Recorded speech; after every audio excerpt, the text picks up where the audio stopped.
sistem saraf dan perilaku 6 soal, sistem endokrin 3 soal, sistem muskuloskeletal 5 soal, sistem ginjal dan perkemihan 4 soal, sistem integumen 5 soal, sistem darah dan kekebalan tubuh 4 soal, dan terakhir sistem penginderaan 3 soal. Kita akan bahas satu persatu. Kita mulai dari sistem pernafasan. Kasus yang sering muncul antara lain asma, COPD, TB, dan efusi pleura. Kita akan membahas berdasarkan fokus proses keperawatan, mulai dari kajian, diagnosis, intervensi, dan evaluasi. Yang pertama yakni fokus pengkajian, yakni menentukan suara dan frekuensi nafas pasien, bisa takipneu bila lebih dari 25 kali per menit, bradipneu bila kurang dari 10 kali per menit, adanya ronki, wheezing, dan rales. Yang kedua, menjelaskan ciri-ciri efusi pleura serta perkusi dada. Kemudian patofisiologi asma dan interpretasi hasil AGD. Analisa Kastara ini juga sering keluar. Berikut adalah nilai normal dari GDA. Diingat-ingat ya, pH itu normalnya 7,35 sampai 7,45. PO2 itu normalnya 80 sampai 100. HCO2 35 sampai 45, HCO3 22 sampai 26, kemudian SO2 lebih dari 95. Kuncinya adalah apabila pH-nya rendah disebut sebagai asidosis, maka langsung lihat nilai PCO2. Bila PCO2-nya tinggi, misalnya lebih dari 45 gitu ya, maka berarti asidosis respiratorik. Tetapi bila PCO3-nya itu rendah, kurang dari 35, maka berarti asidosis metabolik. Sekarang bagaimana kalau pH-nya tinggi? Kita sebut sebagai alkalosis, maka langsung lihat nilai HCO3. Bila HCO3-nya tinggi, maka disebut alkalosis metabolik, sedangkan kalau HCO3-nya rendah disebut alkalosis respiratorik. Fokus diagnosis. Diagnosis yang sering muncul pada sistem pernafasan itu ada 3 macamnya. Ada bersihan jalan nafas tidak efektif, ada pola nafas tidak efektif, dan ada kerusakan pertukaran gas. Kamu harus hafal ini karena pasti keluar. Yang pertama yakni bersihan jalan nafas tidak efektif. Data fokusnya adalah ada data jalan nafas tidak bersih, yaitu adanya ronki, wheezing, rales, dan lain-lain, adanya batuk dengan sekret kental dan atau sulit keluar. Kemudian untuk pola nafas tidak efektif, data fokusnya yaitu frekuensi nafasnya takipneu, sesak, pernafasan cuping hidung, retraksi interkoste, dan penggunaan otot bantu nafas. Sedangkan untuk kerusakan pertukaran gas, maka data fokusnya itu harus ada gangguan perubahan daripada AGD. Seperti tadi, ada asidosis respiratorik atau asidosis metabolik, ada alkalosis respiratorik atau metabolik. Intervensi yang sering keluar fokusnya adalah kolaborasi pemberian nebulizer, suction, postural drainase, pemberian oksigen seperti nasal kanul, masker sederhana, rebreathing mask, non-rebreathing mask, kemudian fisioterapi dada, pulse sleep breathing, pendidikan kesehatan yang tepat pada pasien asma, manajemen nutrisi, dan pendidikan kesehatan pemberian obat pada pasien dengan TB. Evaluasinya adalah bagaimana mengevaluasi masalah pernafasan apakah sudah teratasi dan juga kemudian kepatuhan minum obat. Sedangkan prosedurnya yang sering keluar untuk SOP-nya yaitu pengambilan darah arteri untuk AGD, pencegahan penularan termasuk juga COVID, misalnya dengan etika batuk, kemudian batuk efektif, kepatenan drainase BSD, atau perawatan BSD. Ini adalah contoh soal ya, misalnya ini, coba kita lihat.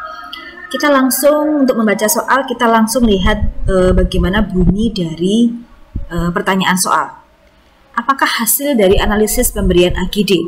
Berarti kita tidak perlu baca soalnya panjang-panjang, kita langsung lihat aja di hasil AGD-nya. Kita tidak perlu lagi membaca seorang perempuan berusia 38 tahun, tidak perlu. Nanti akan membutuhkan waktu yang lama ya. Kita lihat dulu pH-nya. pH-nya berapa tuh? 7,3. Ini berarti pH-nya rendah apa tinggi? Asidosis apa alkalosis? Asidosis ya. Kuncinya adalah ketika kita sudah menemukan pH-nya itu rendah atau asidosis, maka kita segera lihatlah bagaimana kadar PCO2. PCO2-nya 49. Kita tahu tadi kita sudah harus hafal di luar kepala ya, bahwa PCO2 itu kadar normalnya 35 sampai 45. Berarti ini PCO3-nya tinggi nih. Berarti respiratorik, berarti jawabannya adalah asidosis respiratorik. Tidak perlu panjang-panjang. Yang nomor 3, Apa intervensi yang harus dilakukan pada kasus tersebut? Intervensi, kita baca cepat untuk setelah kita baca pertanyaan soalnya, kita baca cepat untuk kasusnya. Wanita 3 hari dirawat sesak nafas, ada ronkinya, ada dahaknya, tidak bisa berbicara karena serak, tekanan darahnya normal, nafasnya sesak, dapat terapi oksigen 3 rpm. Berarti bersihan jalan nafas ya. Maka apa yang kita perlu lakukan? Diberikan fisioterapi dada seperti itu. Baik, lanjut kita ke sistem kardiovaskuler. Kasus yang sering keluar yakni angina pectoris, IMA, gagal jantung, kongestif, miokarditis, perikarditis. Fokus pengkajiannya adalah karakteristik nyeri dada, pengkajian enzim jantung, pengkajian aktivitas, identitas derajat edem, nilai EKG abnormal.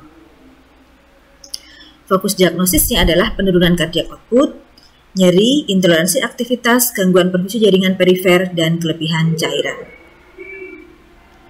Intervensinya fokusnya adalah manajemen nyeri dada pada kasus IMA, perekaman EKG, ada juga DG shock, pengaturan aktivitas pada gagal jantung kongestif, mengevaluasi pemberian antidiuretik, kolaborasi pemberian obat, kepatuhan pengobatan, dan diet. Jangan lupa juga.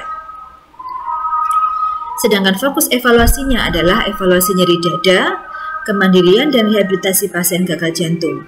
Untuk prosedurnya yang sering keluar adalah pemasangan EKG. Jadi adik-adik harus sudah hafal ya bagaimana memasang EKG ya, SOP-nya ya. Kemudian teknik melakukan defibrilasi itu juga pernah keluar. Oke, kita lihat soal contoh ini ya. Kita baca dulu nih, di mana lokasi infak yang dialami pasien pada kasus tersebut. Nah ini berarti kita harus hafal nih ya bagaimana EKG-nya ya. Diketemu ST elevasi pada lead 2, 3, AVF 1 ya, lead 1, AVL, dan V5. Ini menunjukkan adanya gambaran pada lateral jantung. Seperti itu. Kemudian soal nomor 3 ya, apakah masalah keperawatan yang tepat ya. Kita lihat nih, dia ada sesak nafas, kaki bengkak, pucat, nggak kelihatan gini. Jadi dia ini ada gangguan penurunan curah jantung atau cardiac output. Itu rumusnya kan heart rate kali stroke volume ya. Jadi biasanya tekanan darahnya pasti akan tinggi. Ini ada 170/100. Kemudian nandinya juga biasanya tinggi.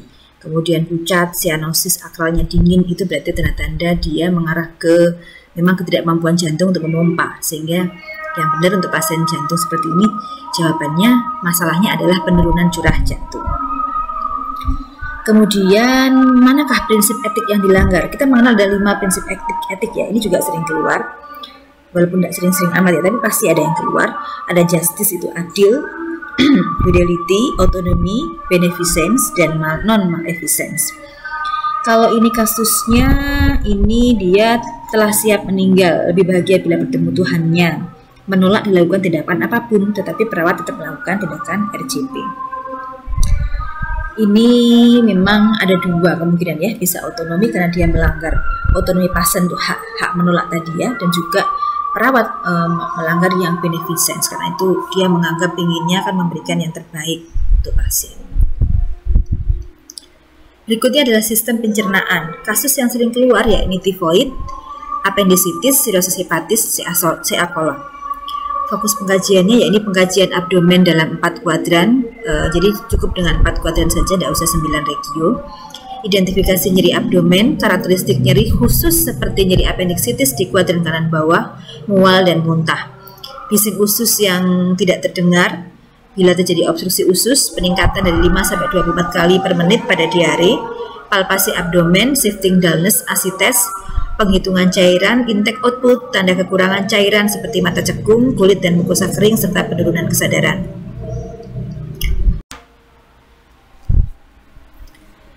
Kita lanjutkan ya.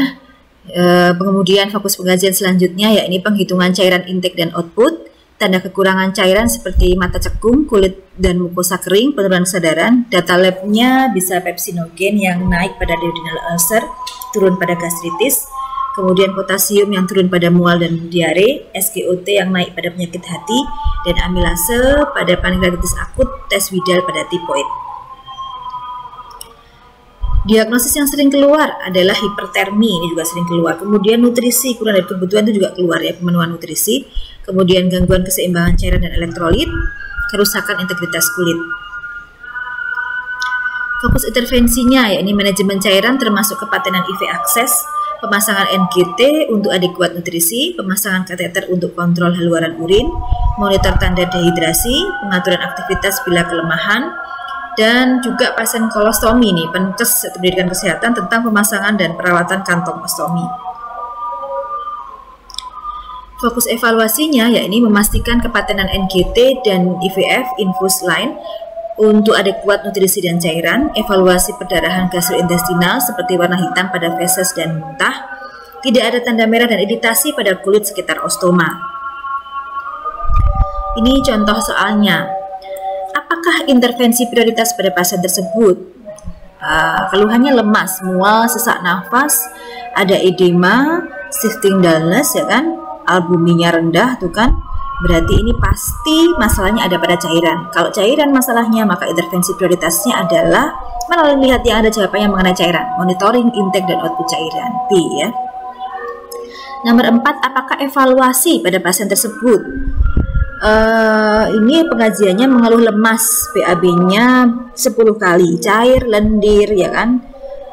Kemudian sudah dapat ini keseimbangan cairannya sudah 600, berarti evaluasinya adalah bagaimana kebutuhan cairannya terpenuhi. Nomor 5, apakah tindakan selanjutnya? Oke, kita lihat nih apa nih SOP-nya. Oh, perawatan kolostomi ternyata sudah penuh karena feses, kemudian sedang melepas kantung, mengencangkan kulit perut, menggunakan tisu untuk mengusap sisa feses dari stoma dan menutup stoma dengan kasa lembab. Maka apa tindakan selanjutnya? Ini ya. Setelah ini berarti membersihkan dan mengeringkan kulit sekitar stoma. Betul, Oke, selanjutnya kita akan bahas mengenai sistem saraf dan perilaku. Kasus yang sering keluar yakni stroke, cedera kepala, dan meningitis.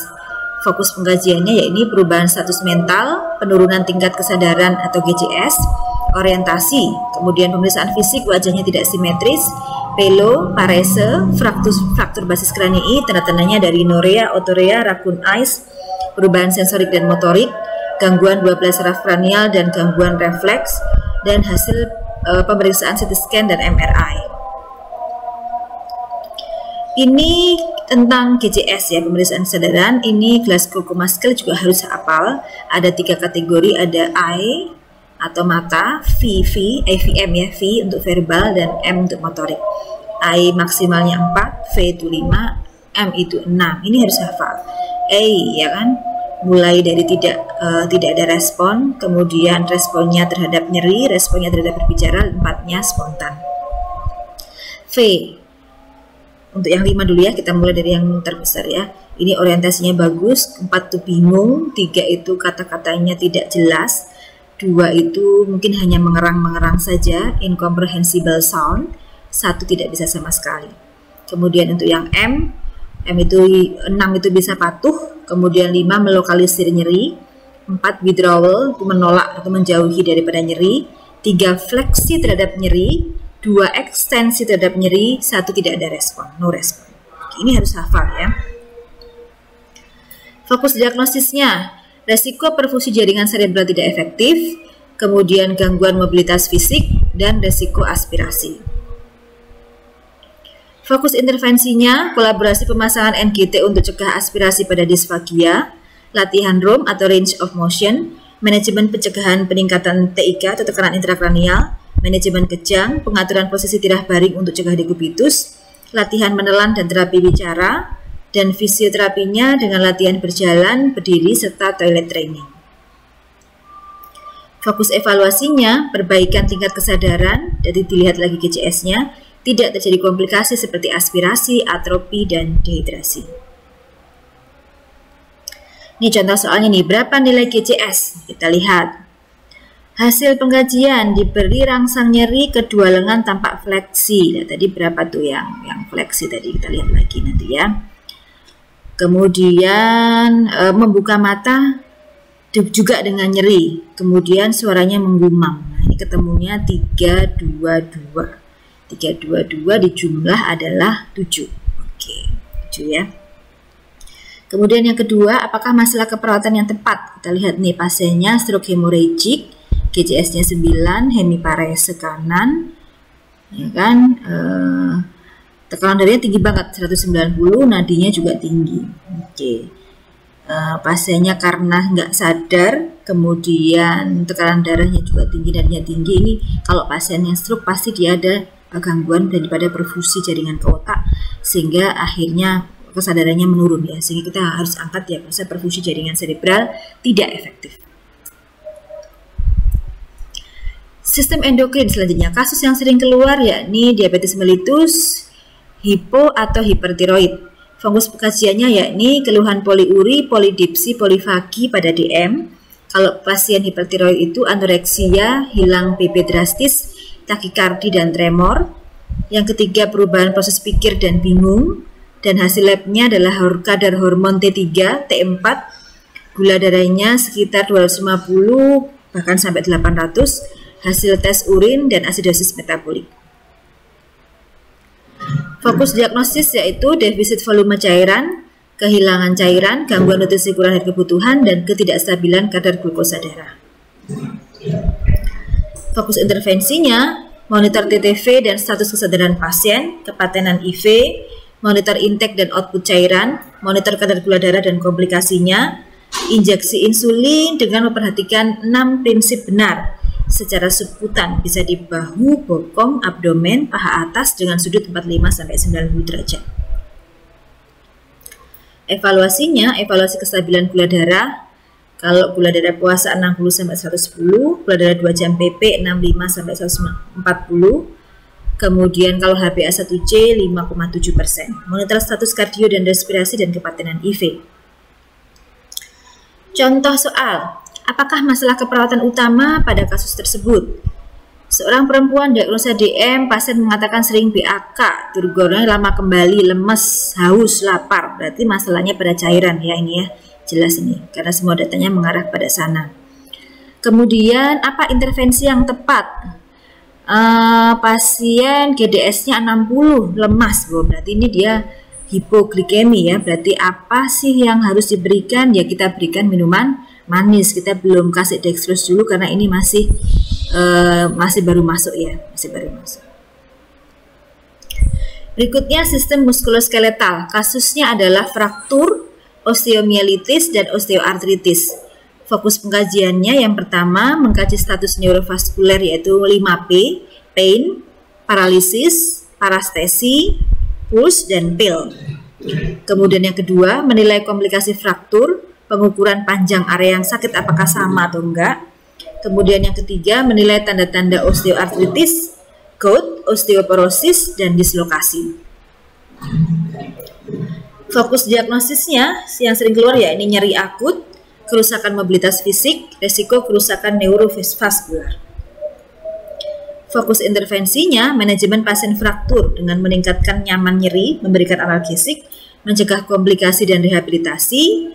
Kemudian untuk tindakan untuk strain, kita ada istilah RICE, yaitu rest, ice, compression, dan elevation. Perawatan gips dengan pemeriksaan status neurovaskuler, perawatan traksi dengan posisi kaki anatomis, resiko infeksi, resiko dekubitus perlu dikaji ya. Nyeri tumit, bebannya harus menggantung.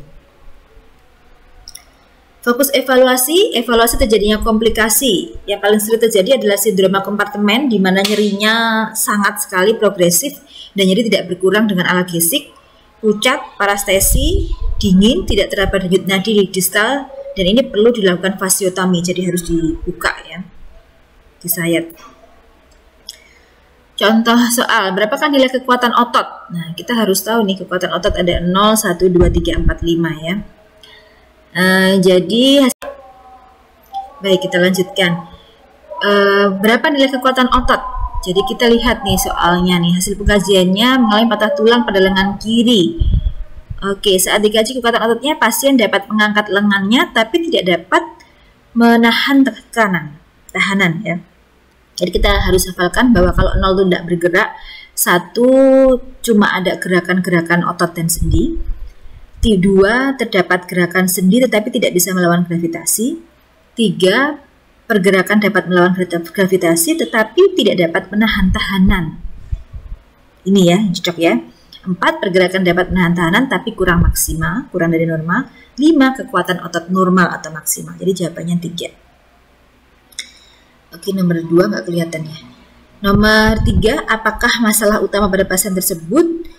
Oke, hasil pengkajiannya skala nyerinya 2. Kalau skala nyerinya 2 seperti ini, maka kita tidak bisa masuk dalam diagnosa nyeri ya, karena masih disebut nyeri yang ringan. Kemudian lemas, kesulitan saat bergerak, nyeri bertambah saat digerakkan, tidak sembuh-sembuh, ya kan ini ya. Berarti ini masalahnya kalau tidak bisa digerakkan, tambah nyeri kalau digerakkan, maka masalahnya adalah pada kerusakan mobilitas fisik. Berikutnya adalah tentang sistem ginjal dan perkemihan. Kasusnya yang paling sering adalah penyakit ginjal kronik ya, sekarang PGK bukan GGK ya, penyakit ginjal kronik, kemudian hemodialisis dan BPH, benign prostate hypertrophy. Fokus pengkajiannya diketuk pada lokasi ginjal, menghitung BB kering, perdarahan pasca TURP ya, transurethral resection prostat, kemudian interpretasi hasil lab GFR, bun, kreatinin, dan elektrolit. Fokus diagnosisnya kelebihan cairan dan elektrolit dan gangguan eliminasi. Intervensi pada pasien CKD atau PGK yakni monitor balance cairan. Jadi kalau pasien dengan yang keluar pasien PGK hemodialisis, maka kita perlu tahu bahwa masalah yang utama adalah masalah cairan. Jadi kita perlu untuk monitor balance cairan, menimbang BP tiap hari, membatasi intake cairan, pengendalian tekanan darah, diet rendah protein, rendah fosfat, pengendalian protein uri, dan hiperlipidemia. Juga mengatasi anemia dengan memberikan preparat Fe dan asam folat. Kalau pada pasien BPH, maka irigasi pasca TURP ini juga penting dan pertahankan kelancaran aliran urin. Prosedur yang sering keluar adalah pemasangan kateter.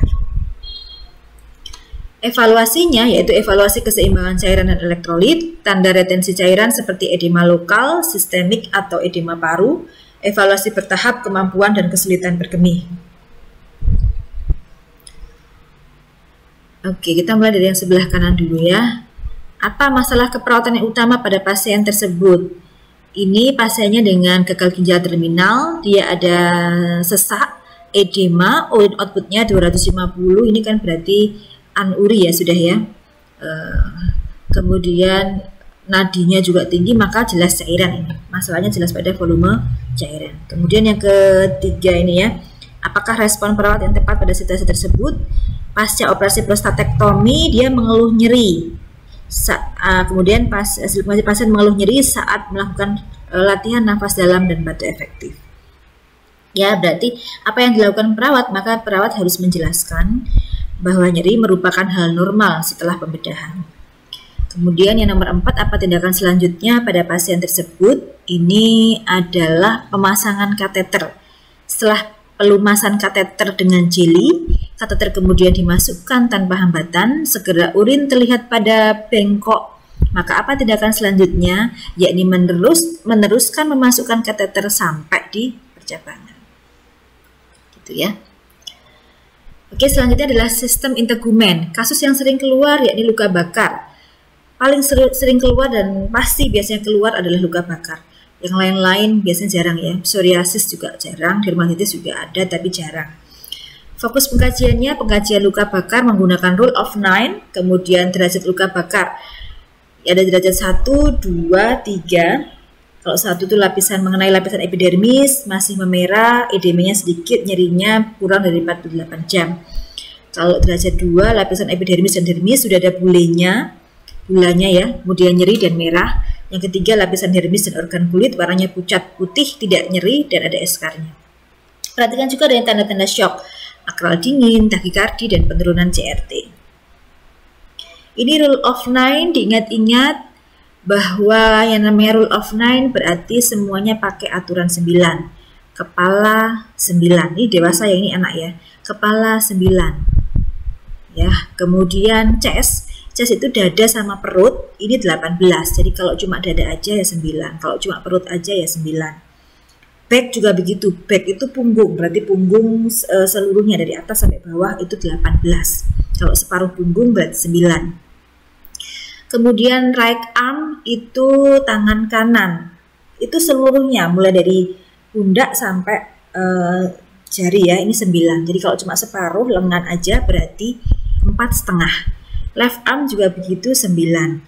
Perineum 1. Right leg atau kaki kanan, karena kaki lebih panjang daripada tangan maka 18. Jadi kalau kakinya cuma separuh berarti 9 gitu ya. Begitu juga kalau dengan yang kiri. Kalau pada anak, karena kepala prosentasinya lebih besar maka kepala 18. Kemudian chest sama 18, back sama 18, right arm dan right left sama 9, perineum sama 1, kemudian right leg dan left leg 13,5. Tapi untuk kasus luka bakar ini yang paling sering keluar yang dewasa, anak-anak jarang keluar. Oke, fokus diagnosisnya adalah kerusakan integritas kulit dan kekurangan volume cairan. Intervensinya yakni penghitungan kebutuhan cairan berdasarkan luas luka bakar. Rumusnya harus diingat-ingat. Jadi setelah kita tahu menghitung luas luka bakar, maka selanjutnya adalah kita harus tahu bagaimana resusitasi cairannya. Rumusnya yakni 4 kali luas luka bakar yang tadi dihitung pakai rule of 9 dikalikan BB. 4 kali luas luka bakar dikalikan BB. Bagaimana pemberiannya? Pemberiannya menggunakan cairan kristaloid, bisa pakai RL misalnya ya. 50% diberikan pada 8 jam pertama, kemudian 50%-nya lagi diberikan pada 16 jam berikutnya. Itu nanti ada contohnya. Kemudian yang kedua, monitor intake dan output cairan setiap 30 menit dan pemasangan kateter. Oke, ini tadi sudah ya ini ya. Ya, ini sudah sama nih. Fokus evaluasinya, evaluasi keberhasilan resusitasi cairan dengan mengukur urin output. Jadi rumusnya urin output adalah 0,5 sampai 1 mili per kilogram berat badan per jam. Oke, ini contohnya nih. Berapa cairan yang diperlukan dalam 24 jam menurut rumus Praklan? Nah, ini sudah diketahui nih sepertinya nih ya. 4 kan tinggal 4, kalau rumusnya tadi kan 4. Kemudian kali luas luka bakar, kita perlu menghitung dulu nih luas luka bakar. Luas luka bakarnya adalah lengan kanan dan kiri serta punggung. Lengan kanan dan lengan kiri. Ini 9 tambah 9 ya. Kemudian punggung. Tapi di lengan ya. Punggungnya 18. Kemudian karena dia cuma lengan ya, bukan tangan ya, lengan aja. Lengan kan sini aja ya. Maka cuma 4,5 tambah 4,5. 9 ditambah punggung. Kalau di sini lengan ya, lengan dihitung semua sehingga lengannya 9, lengan kiri 9, punggungnya 9, jadi 27. Jadi 4 kali berat badannya 60 ya, kali 27 ketemu 6,480. Karena pertanyaannya 24 jam, dilihat lagi kalau jawab kalau soalnya 24 jam berarti kita tinggal tulis aja langsung sesuai perkalian tadi. Tapi kalau soalnya 8 jam pertama maka kita kasihkan separuh daripada 6,480 tadi ya. Oke, yang nomor 3 adalah penghitungan ini ya, luas luka bakar. Oke, berapa presentasi luka yang dialami pasien tersebut? Jadi pasien mengeluh nyeri luka bakar di daerah dada, kemudian tangan kanan dan paha kanan. Ya, 9 kali 3 ya. Jadi adalah 27. Kemudian sistem darah dan kekebalan tubuh. Kasus yang sering keluar yakni HIV/AIDS, anemia, SLE dan DHF. Fokus pengkajiannya DHF, pola temperatur DHF-nya seperti apa? Hasil lab DHF seperti apa? Ramplit test. Kemudian untuk SLE, bengkak pada sendi dan nyeri saat bergerak. Anemia ada kelemahan, fatigue, malaise, pucat dan konjungtiva anemis. HIV. Lanjutkan untuk HIV, kita perlu kaji faktor resikonya, status nutrisi dan keseimbangan cairan. Fokus diagnosisnya yakni fatigue, nutrisi kurang dari kebutuhan, gangguan perfusi jaringan, resiko infeksi, risiko perdarahan, dan kekurangan cairan. Fokus intervensinya yakni untuk SLE cegah terpapar sinar UV, monitor komplikasi. Untuk anemia menyeimbangkan aktivitas dan istirahat, nutrisi adekuat, transfusi dan oksigenasi. Untuk HIV/AIDS, kultur feses, cairan 3 liter per hari, monitor tanda infeksi, jumlah sel darah putih. Fokus evaluasinya yaitu anemia, fatigue berkurang, aktivitas adekuat, nutrisi adekuat, perfusi adekuat, tidak ada komplikasi. Untuk yang HIV/AIDS, mempertahankan integritas kulit, tidak terjadi infeksi, efektif airway, paham terhadap HIV/AIDS. Prosedur yang sering keluar yakni transfusi darah. Jika terjadi reaksi alergi, maka segera stop transfusi. Yang paling pertama dilakukan adalah stop transfusi. Baru kemudian lapor dokter dan ganti dengan NaCl. Ini sering keluar. Ini penghitungan tetesan cairan ya. Jadi rumusnya harus diingat, tetesan per menit yaitu jumlah cairan kali faktor tetesan dibagi lama pemberian kali 60 menit. Ini bisa dibolak-balik, bisa dicari jumlah cairannya, bisa dicari mengenai jam pemberiannya. Ini harus hafal. Seperti pada contoh ini ya. Berapa jumlah tetesan infus per menit pada pasien tersebut? Nah, ini kita sudah bisa lihat nih. Terapinya dapatnya 2.500. Ya kan, dicari faktor tetesannya kita pakai 15 atau 20, ini pakai 20 mungkin ya. Kemudian dibagi 24 kali 60, hasilnya adalah 35 tetes per menit. Oke, kemudian yang nomor 3 ya, apakah masalah perawatan prioritas? Masalah ini adalah diare kronis karena riwayatnya adalah HIV. Turgornya masalahnya, berarti masalahnya jelas adalah kekurangan volume cairan. Kemudian nomor 4, apakah langkah yang dilakukan berikutnya? Pasien dengan leukemia, HB-nya 6,4, maka diberikan transfusi darah.